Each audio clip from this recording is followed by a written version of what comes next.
Nobody to yell at. So how we all doing this morning? Yay. Feeling good? Coffee kicking in yet? All right. Good, good, good. Good to see you guys here. Let's first, before we start, let's thank Stefan Yay. for making this happen. This guy right here he's Mr. Social Media. He's Mr. Out and About. Everywhere I go, there he is. And he's always wearing his balanced breakfast gear, as he should be. Yeah. So, and a big thank you to the Hotel Utah as well for letting us be here early in the goddamn morning. So, I'll introduce myself, and then everybody on the panel will introduce themselves, and then we'll try to give you a little bit of insight as to what music curation is all about, okay? My name is Ace. I do a radio show called Ace's Space Radio on radiovalencia.fm. And I also have a TV show called Reality Check TV. And among the other things that I'm known for is the MC and production manager for the Haight-Ashbury Street Fair. I've worked at Gibson Guitars, Maritime Hall, Bill Graham Presents, Studio Instrument Rentals, et cetera, et cetera. So I've got a bit of a resume here in town, and I work with bands on a consulting basis, management and promotion. So that's kind of what I do. And next is my new partner here, Lamont. Hello. Hey, everyone. My name is DJ Lamont, and I've been a DJ for 40 years, so my primary focus is DJing. And also, I have a DJ studio in San Francisco in the heart and soul of the Mission District called Fingerstamps Media Arts, where I teach the art of DJ skills. I host a radio show on Community Radio KPOO 89.5 San Francisco. It's a broadcast entity. It's the only Black-owned radio entity in San Francisco. It's been in existence for 50 years, and the heart and soul of our sound is the Black American experience, but we also tap into the diaspora of music as well. Honest commentary from your everyday folk about what's happening in our society from a political and social point of view. So it's free speech radio without the moniker free speech radio, because we say what we want, we present what we want, we can play the music that we want. Our management does not praise us, nor do they criticize us, as long as we follow the basic rules, which is not bring beverages into the studio and have guests hang out at the studio. Other than that, we can do exactly what we want when we're on that air. So it is 100% free speech radio, again, without us saying that we're free speech. And music is my thing. Like I said, it's really from the DJ's perspective, but I work with artists of all types, because the idea of supporting independent artists on either a visual artist is basically the same emphasis as far as just how to market oneself, how to get one's sound out or music out or visual art out to the world is always an ongoing challenge, but that's what I do. I support and uplift individuals to create opportunity for them to be the best that they can be. Yay, DJ Lamont. KPOO, that makes sense in San Francisco. KPOO 89.5. Yeah, that's perfect for San Francisco. Not KPOO. No, KPOO 89.5. There you go. No, I live in the Tenderloin. You know what I'm talking about. Man or beast, man or beast. What is the pile? Let's all figure it out together. Hi, I'm Pam Benjamin, the director of Mutiny Radio, a storefront, free speech, internet streaming podcast hub in the Mission at 21st in Florida. And I do a ton of comedy, but also, I mean, I run a radio station, so music is cool too. But I'm more, I produce a lot of shows around town, mostly comedy, but I always want to get into more like hybrid stuff and have bands with comedians and that kind of thing. But Mutiny Radio is my game. Yeah, so I am work hand in hand with Pam. She's absolutely great, hosting 6 open mics a week. This is what she does. I'm so grateful to have, she's amazing. Yeah, so we're really involved, in the community, hosting open mics. Also, the band shell Park and Rec. That's something that in the past, over the pandemic, has really, come together with these farmers markets in the cities. So Bandshell is something that's coming back, which is really neat. That's free music in Golden Gate Park, JFK. I don't know, I remember a couple years, everyone voted for yes on Jay. So that is a really nice, cool, creative spot where there's live music. They got beer gardens and yeah. So at Mutiny Radio, I have a show and on Fridays, the JW Mega Wake show, we're bringing in local artists. And was it yesterday? I had a band called Goof on the show. We're promoting local bands and conducting interviews. And the great thing about internet radio is that we're not NPR, so you could curse like a sailor if you want. Yeah, it's really, really fun. And yeah, it's an everyday thing, you know. Thanks for having us. All right. So I guess the thrust of this panel is a lot of people want to know, how do I get my music played on the radio? For myself, I don't really do a rotation as some shows might. I just accept new music from a variety of sources, usually people I trust or labels, recommendations. Sometimes friends have bands and they're like, this is our new stuff. And I'll either have them on the show and or play their new record. For example, Hyperdrive Kittens, got Janine right here, brand new EP, The Meow Factor, excellent stuff. You're welcome. And so it starts with great songs for me. If you have a great song, I'm probably gonna like it, and that means I'm probably gonna play it. So what a lot of people wanna know is, well, what's a great song? To me, it's something that I can remember a few minutes after I listen to it. There's plenty of songs out there. There's plenty of melodies and lyrics and great playing, but is it a great song? Can you remember it 5 minutes later? And to me, that's, if it sticks to the ribs, it's something that's worth giving a listen to, and also then playing on my show. How about you guys? I've been collecting music since 1977. Just in my studio, I have music in three-dimensional form, such as cassettes, CDs, 12-inch singles, and LPs. The music that you can't see is in digital form, which I have about 35,000 songs downloaded on my computer. At least once a week, I twirl in my chair and I contemplate. I have more music in this room than I have time in my life to listen to. And I'm saying, we all have our contemplative moments. And from the major artists, such as Michael Jackson, that's not played on the radio anymore, to a local artist. Regardless of the quality of a song, every song has its shelf life. Every artist has its shelf life. I host a 4-hour radio program on KPO Radio. That's 4 hours a week. I've been volunteering at this radio station for 12 years. There's some songs I've never played again. I love them, but it just doesn't fit the next time because I don't want to be repetitive. But then there's songs that are repetitive. So one of the questions that I ask as we are constantly creating new medium, how does it maintain a shelf life? If you look at Spotify's tagline, it says, what is it, over 100 million songs to discover. That's like saying, go to the beach and get that grade of sand that's to the left.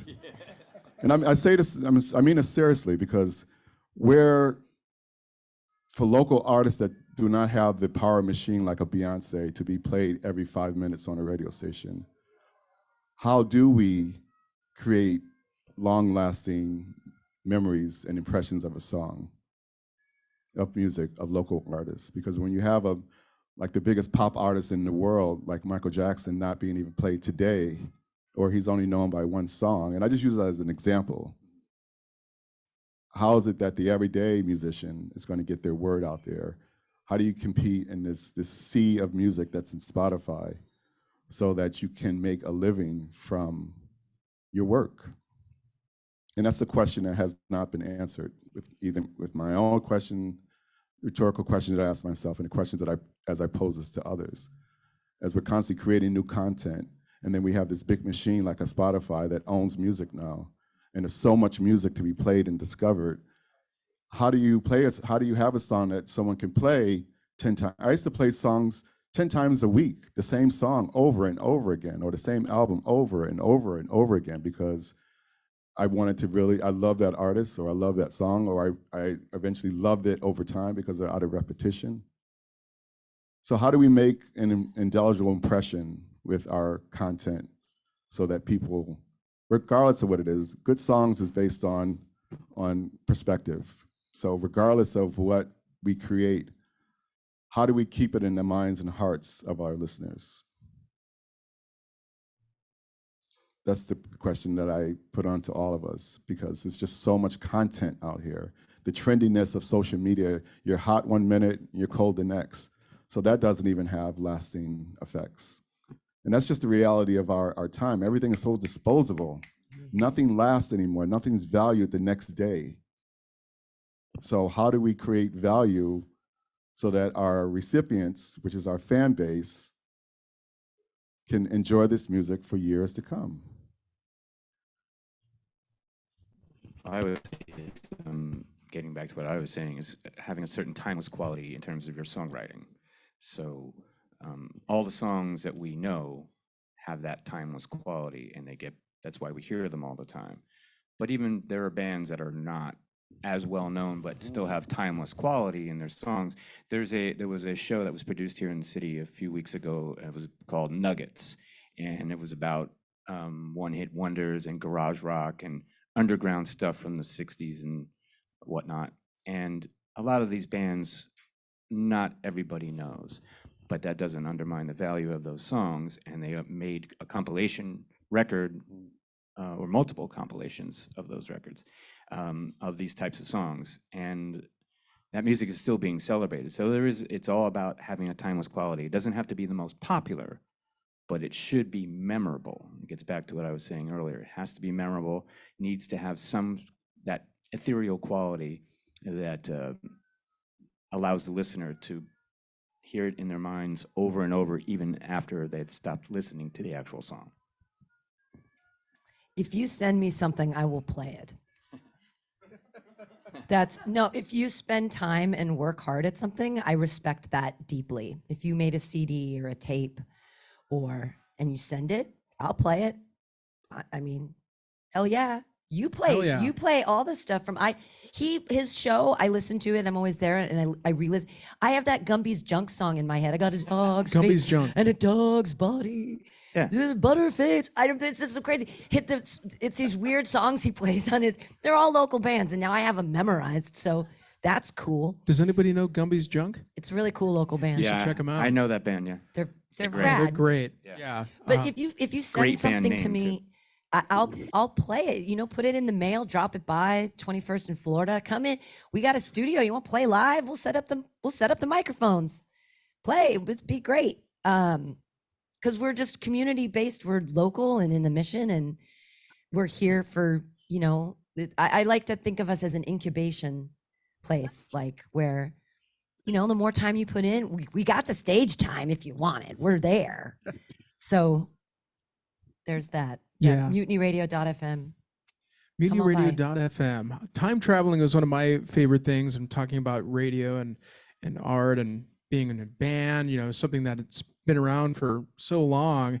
And I think about it because I'm a big fan of rock and roll. And I think about Chuck Berry and Johnny Cash and all these, artists back in the 50s and the 60s. I was just like, they had this community. And I feel like there's something that's so timeless about that, Johnny Cash and, was probably going on all these radio stations and all these platforms, that they had this this platform for artists and bands, and it's still here today. So, yeah. Come out. Yeah, so I do also play stuff that's sent to me pretty randomly. One of the first bands I played that I knew nothing about and had no connection to, in fact, was a band from Florida called the R-Train Band. Turned out that they saw me post something online that I was reviving my radio show, and they sent me a vinyl single, which was great because I love physical product. And just because they were brave enough to send me something all the way from across the country, I put it on the air, and I started a segment on my show called The Vinyl Spotlight, which I was doing for about a year or so, where I would play a song on vinyl by a unsigned or local band. And but it still comes down to the songs should have some quality to them, you know. Um, but I put it on and I loved it, and so when I put it on the radio, I could do so with confidence. And I developed a relationship with the band, and I ended up managing them. So that's how that sometimes works out. So it, definitely if you have a band and you want to get your music heard, you can send it to me or to one of these fine people here on the panel, and more than likely you're going to get at least one shot for the audience that we cater to. Mine is on radiovalencia.fm on Saturdays 4 to 6. Hint. um, so that's the beginning point. I would say, you know, my radio show is a 4-hour show, and it's a dance show. It's disco and house music. That's my core sound. I do veer from it from time to time, but it's still my core sound. And although I get submissions all the time that don't fit what I do, and just as and this is why I had to contemplate what this. I mean, I had to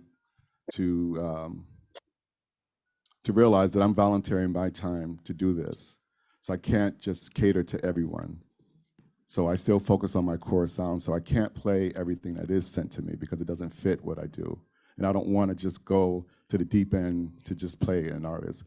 And if I do, I may play one time because I'm always playing new music. I'm always discovering something new. And I'm always playing something from the past. So one thing that I encourage with all of my musician friends is to diversify.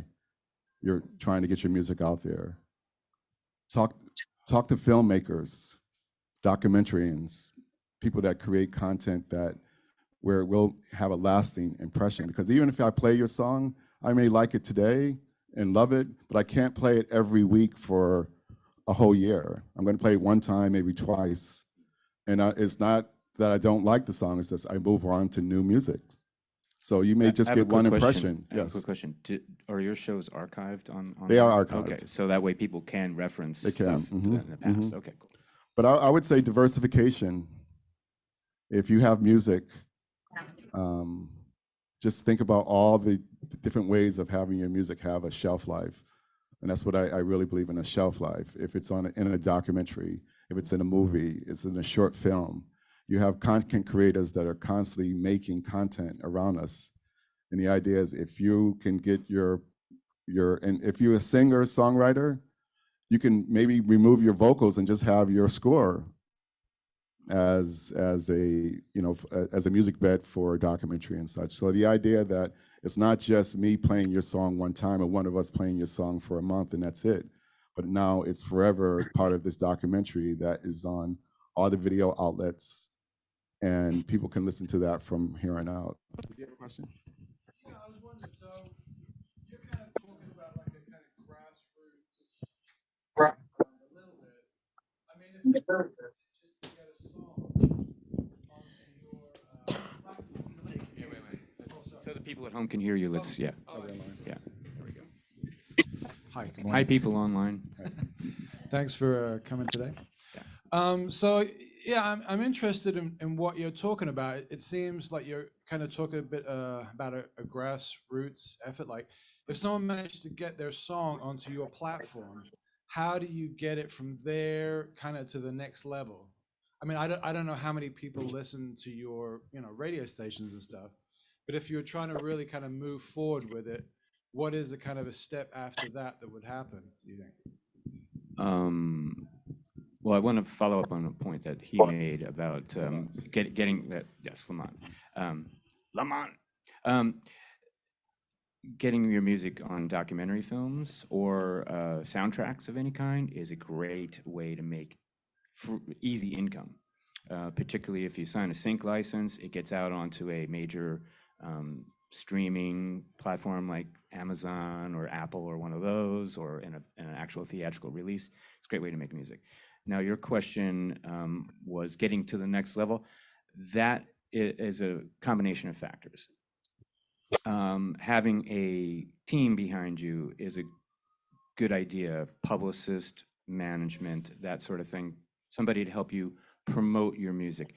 You know, for me, when I take on a client, I try to have a multi-pronged plan, you know, get the band performing in venues around the Bay Area, getting in front of audiences. That's a big step. You have to play live. It's even more important than ever. And you have to be dedicated to that and set aside the time.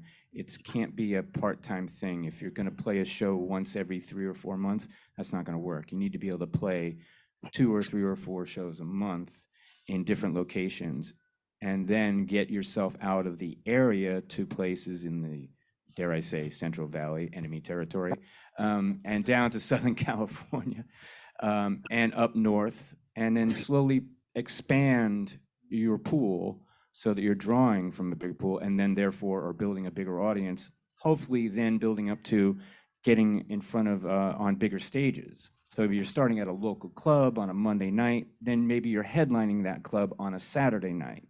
Then maybe you're opening for a band at the Fillmore or at the Warfield, you know, if they need a local opener. It's hard sometimes, there's a lot of packaged things. So unless you're a packaged band and on tour, sometimes it's difficult, but it can happen where I know myself, I've been asked to add local openers onto shows. So it's persistence, it's dedication, having a good team behind you. And again, it does get back to writing great songs. For me, you know, if you want to get to that next level, people that I'm going to talk to are going to want to know that is this band worth it? Do they have a draw? And B, when they get in front of an audience, are they going to make an impact? And great songs starts there, and having, you know, good presentation as well. Oh, thank you. Thank you. What about you guys? Input? Yeah, I have some input. Yeah, so I don't know. I mean, so I was saying that, you know, people are jaded and that, you know, 30 years ago, the music scene isn't what it was. Totally false. I feel like, you know, it's all house shows. More house shows. These bands, I mean, play some house shows, have a barbecue, get some people together. I feel like, you know, building the community is such a great point. We've had a lot of bands, you know, play at these DIY shows, and then they're on 107.7 The Bone. You know how that goes. Yeah. Got some people in the audience. Yeah, so it just there are DIY shows. I want to follow up on that point. At the New Farm, it's a great place as a launching pad. I should copy that down. New Farm is out on Cargo Way. It's where the old Pound SF was, for any of you oldsters here. And it's during the day, it's like a, what do you call it? A nursery, and they have small animals like chickens running around and whatnot. And on Saturdays and Sundays, they do a live thing. He mentioned the Band Shell. That's a great place also. There's a thing on Haight Street, actually, above the old Haight-Ashbury free clinic. They do house parties there once a week on Saturdays, I believe. So yeah, those are places to start, you know, and those are free. Those shows are free, and the Kilowatt just started doing shows again. For those of you who don't know about the Kilowatt, for about 30 years, they weren't doing anything, and it was just a bar. Now they've started booking live shows again, and they have DJs again. I just DJ'd there this past Wednesday. And so it's become a live spot again. So that's a good place to go and get yourself in the door. Again, you should have something behind you that says, hey, I can bring people in. You know, I've played these other places and so on. Have a bit of a resume. Back to the idea of diversification. One of my successes, particularly from a financial point of view of being a DJ, is diversification. I work in bars and clubs. That's one Saturday a month. Or in a bar, I may get paid $50 or $100. I can't make a living from that. So I work with I do events, and I work with event planners. Event planners, they book a wedding, they'll book an event at Google's headquarters or Facebook headquarters, and that's how I make my living, by working, diversifying my work. So I do a lot of community work. I work with a lot of community organizations, so I volunteer a lot of my time. And I also DJ for what I would consider a smaller income, because I'm down for the cause of what these organizations are about. But how I make my living is by working with event planners. Because when I do a corporate gig, I can take the month off. Seriously. And so this is where you have to define your success. So what is success? I'm not a household name where, okay, Lamont's playing at 10:15 tonight, but I'm DJing 4 nights a week. And I have a fat belly because I'm working all the time. And that was one of the things I had to realize, is that I had to expand my idea of what my success is for DJing. It was a time where I said I can only play a certain type of music and play in a certain kind of venue. And that may happen once a month, or I'm scratching to get a gig, putting all this energy in for a 2-hour gig, and it's 2 months later before I worked again. And I said, no, this is not working for me. And so when I finally realized to diversify my work, and it was an event planner that came to me. And I'm not saying this to boast, but it was for the Getty family. And I was driving this is the old cell phone, it was a flip cell phone, and I got a call from an event planner. This is when you were able to legally talk on your cell phone and drive. And I was in LA, I was in my little Honda Civic, and he called and said, I have this 10-hour event for you. It's for the Getty family. How much? And I said, $300 an hour. He said, okay. He didn't argue, he didn't fuss, he didn't fight. You should have charged more. No, this was 20 years ago. It was significant. It was, for me it was. It's but the Getty so that's family. what I'm saying. That's my point. But I ended up working for them several times. And again, I'm not saying that to drop names. That's not what I'm saying. My point is diversify your work and allow yourself to be diversified so that you are playing your guitar, singing your songs in front of as many different and diverse audiences as possible. I have a lot of musicians that sit on their morals and their guitar is sitting in a box every weekend because they're like, I can't do this and I can't do that and I won't do this and I won't do that. But they're not performing. And I'm like, well, okay, or you can work for this organization or work for and perform. That's your option. So is this where you have to define what success is to you? Is it working consistently or working at one big event a year and you're waiting for that next big event? I remember Harry Rollins said, I was listening to an interview that he said, and this I was moved by this. It was about 20 years ago. It was one of the trade magazines. And he says, one of the things that he said he laments about being on tour is when it's over. He said, because I wonder if they're going to call me back again. And he was an established artist. And he says, I sit by the phone wondering, will they call me back again? I'm like, damn, even with someone of that status is still sitting by the telephone, waiting, hoping to be called again. So diversification, work every angle that you have, take any opportunity that you have, because anytime that you play in front of an audience, it's opportunity for someone in that audience to say, hey, I'm having this event, would you come and perform? You don't always have to be in front of big shots to be recognized. Some of my greatest opportunities is someone that was sitting in the audience and saying, hey, I'm promoting this, I'm hosting this event, can you DJ? And you get there and it's this ballroom. You're like, damn, it's 2,000 people there. So you don't always have to run after brand names and kiss up to people. There was a time that I thought that I had to bend and kiss every ass to get opportunities. It's like, that's not my personality. I finally realized that. That's not who I am. So I've learned how to maneuver through the world, and I have everything I want because of that. So I don't have names to associate myself with, but I'm working all the time. And that's one thing I tell my students as teaching them every single day. There's so many opportunities to play. If you want to go after the brand name, the high profile, go for it. I'm not discouraging that. But in the meantime, before you get there, use every angle that you can.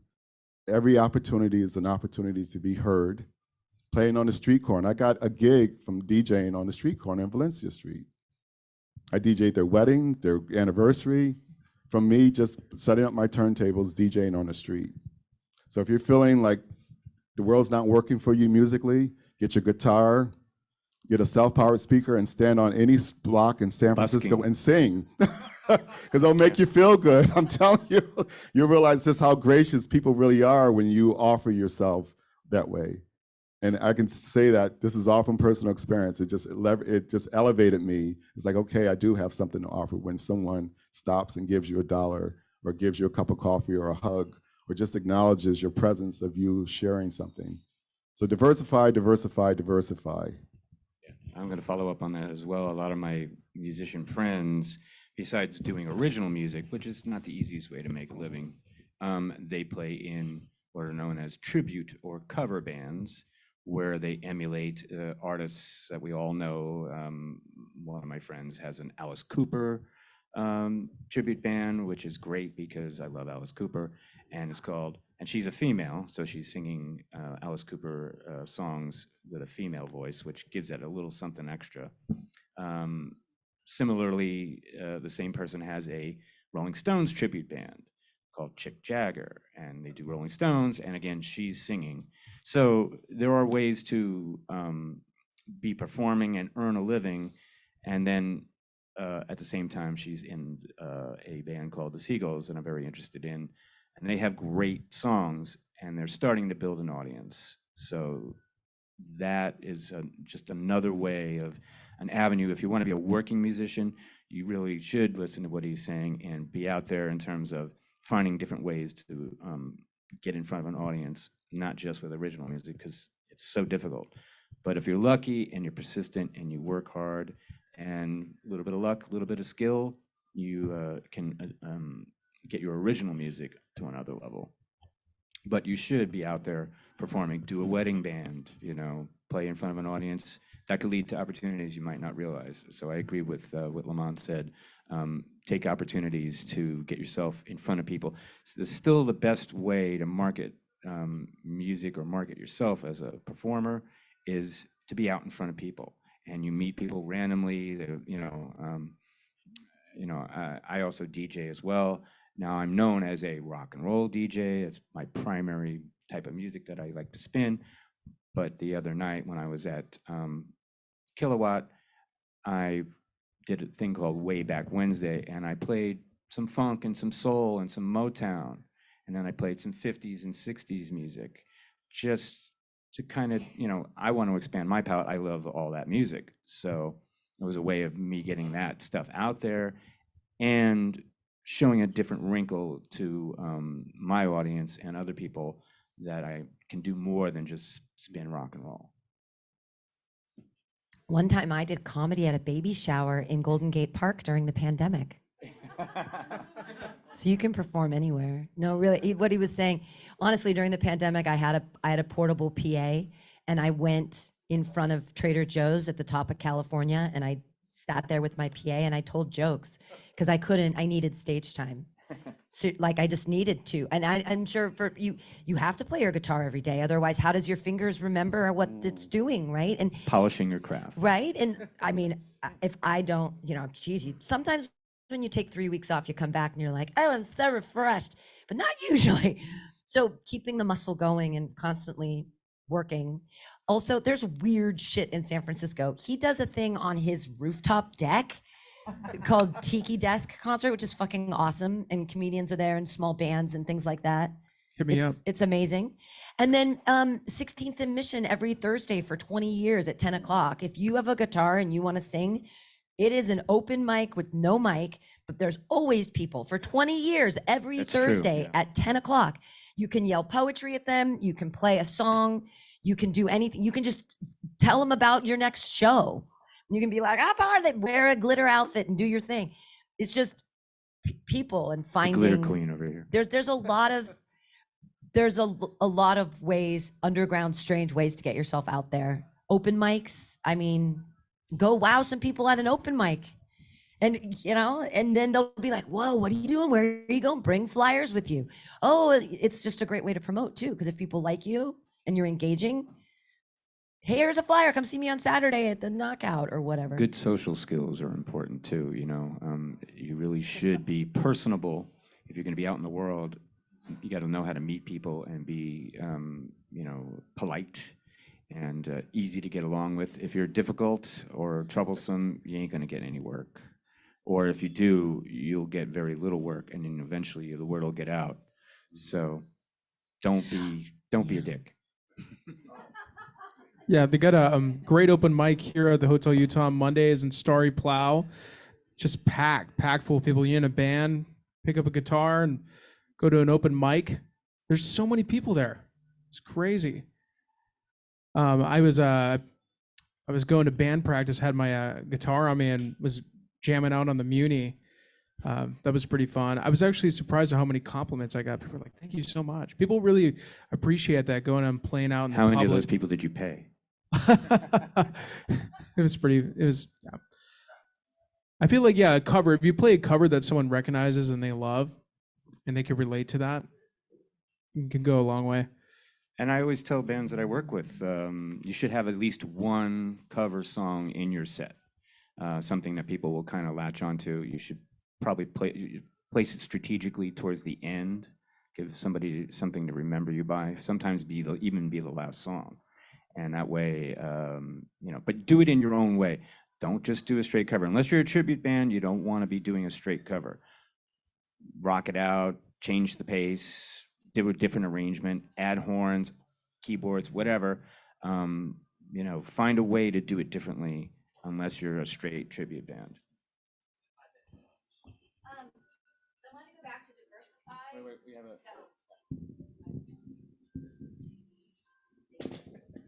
Hi, I wanted to go back to the diversifying when you were talking about getting your music on, like, you know, documentaries, movies, video games. Any advice about how to go about doing that? I don't know specifically. However, just based on the orbit that I am in from time to time, I hear you can reach out to Expressions School of Music. You can reach out to City College, to the media department. Filmmakers, yeah, because but the interesting thing is, because of all the do-it-yourself services now, it's people can do everything with all these apps that are available. I mean, I have this app, literally, I can whip up a song. It's not AI, but I can whip up a song literally in 5 minutes. But in the meantime, just think about when you're watching these TV shows, documentaries, just look at the credits. Really, I'm a firm believer, do not try to spend your time kissing ass to big names. I say that all the time because they're not interested. And the time that you're spending trying to have them look at you, acknowledge you, is not a good use of time. And I realize that from my own experience, because my personality is not big. I'm not one to be tearing down doors. And I realized that. And I was just hurting myself thinking I had to be this big social media person that talks all the time. That's not me when in social settings. I'm a one-on-one type of person. If you get me one-on-one, you'll get the best of me. If you're in a group, you won't know who I am. And that's something I've learned and I use for my advantage now. But in the meantime, I buy stock. Like when Spotify went public, I bought stock in them. When I watch these documentaries about nature, about innovations, and they'll talk about a new product, and I'll look it up to see if it's on the stock market, and I buy stock. I don't necessarily follow the business news around stock. I see all these new products. I'm like, what is this? So many ways to get cross-referencing by just what you're doing every single day. So that's what I mean by not spending time trying to chase after that one person to acknowledge your work, because the information is readily available if you just take it all in. And just like, wow, this person produced this documentary and they produced 5. Let me reach out to them and say, hey, I have music for your next documentary or your next movie. So it's really just paying attention to what you're already absorbing, seeing who the credits are, and reaching out to them, because now we can reach out to anyone thanks because of social media and just say, hey, I'm working on this content. I have this content. This is for consideration for your next product. So no name specifically, but I just think about all the content that you absorb. Just look a little closer now and reach out to those names. It's the same way with press. I recently, just did it on this week. I was reading the SF Gate and I saw that this writer, Amelia, did a story that got picked up by the SF Gate, and it was on a local comedian that I know, and this thing is called Rent Check, and I'm in it, and it's this little web series, and it's super cute, and it's funny, and I'm an actor, haha. Okay. So I saw that she had written this article. So I contacted her. I looked her up on the internet. I got her email, and I sent her a thing. Hey, I'm Pam Benjamin from Mutiny Radio, and I do this comedy festival, and we're doing this crawl, and we're doing this thing. And she contacted me, and she said, great. And she showed up at Mutiny Radio on Thursday, and we had an interview, and she's going to write a story and send it to all her AP Wire people, and it'll be like, look, women-owned business does cool things. And I'll be like, yeah. So you reach out if you're looking through the SF Gate and you see singer-songwriter at Kilowatt doing a thing, being awesome, or look who wrote that article, find him on the internet, send him a thing, send him a press kit and a picture, and here's my next thing, and I'm a local band, and I've been doing this for years. Woo! And then they're like, ooh, a story, because they don't know what's going on. So tell them, and you get write them a nice little PR for your, whatever you have a show, and little clips about people in the band, and then they'll be like, ooh, local band, super cool. So do that. Yeah. Me personally, I do know a few filmmakers and a few journalists. I'm a journalist myself. So, if you hire me, you can have access to that stuff. Hint. Back to what I was saying about trying to appease somebody, do it yourself. Yeah. Because by the time that he takes the time Yeah. to pay attention to you, and you can do it yourself. there's no appeasing, I'm just saying, it's just, there's a blogger that I love her content, and I reached out to her. She lived in England, never met, talked to her on the phone for 5 minutes, and I hired her to do a jingle for my radio show. Cool. Because I just love her production quality. And I felt bad because I knew a lot of musicians that could do the same thing, but I liked what she was doing, and I wanted that to be part of my show. And it was instant. So in this world of being able to reach out to individuals in ways that we never could before, and so that's what I feel, and from my own personal experience, the more primitive, grassroots, non-sensational approaches that you can take to define your success, go for them. Because even when you hear from the major artists, they're saying the same thing. That's what I find interesting. I gain a lot of perspective why the fact that Michael Jackson was criticized towards the end musically, right? His music is never played anymore. You have Elvis Presley's not played on the radio anymore. Frank Sinatra's not played on the radio anymore. Sammy Davis Jr. is not played on the radio anymore. Motown's not played on the radio anymore. These are the greatest musical sensations of a decade. Disco's not played on the radio anymore. Donna Summer's not played on the radio anymore. And I say that as an example because they were the hottest thing once upon a time, and now we don't hear about them. So diversify, non-sensationalism, find what you're looking for by your own sense of who you are, use your personality as it is, push when you have to, and define your own path with this, because as you can see, it's omnious, non-directional, there's no end to it. So find what you need within it and define your success and enjoy. Nice. As the internet rapidly expands, much like the universe, everyone needs to have a podcast. No, it's just the universe, and the internet as the universe is constantly expanding. There is no end in sight. It's how do you find people? You'll find them. Come to Mutiny Radio. We're hanging out. Yeah. Yep. I like to recruit from these open mics. You see 50 people, there's like, oh, that person's really funny. Oh, that person could really rock and roll. You find people playing on the street. There was a Stephanie Woodford was playing on the street. Now she's doing bandshell. It's really cool. Yeah. All right, I guess we got to wrap it up, boys and girls. Thanks again for attending. Thanks to my co-panelists here, Lamont, Pam, and JW. My name is Ace. check out my show every Saturday, 4 to 6 p.m. Thank you, everyone. Yeah, on radiovalencia.fm. Social medias, at Ace Reality Check on Twitter, at Ace Reality Check TV on Instagram. DJ Lamont, Finger Snaps Media Arts on all internet stuff. And create something beautiful for yourself and others. Yes. Yay. Mutiny Radio SF is our Insta handle. And I'm old. We do Facebook. I'm sorry. I do We Facebook have Instagram too, but I mean, I don't. I use Tumblr. I love How about Facebook. Reddit? Do you do Reddit? J.W. Blunt, Mr. San Francisco, MutinyRadio.fm, Tiki Desk Concerts. I'll see you soon. Thanks again, everybody.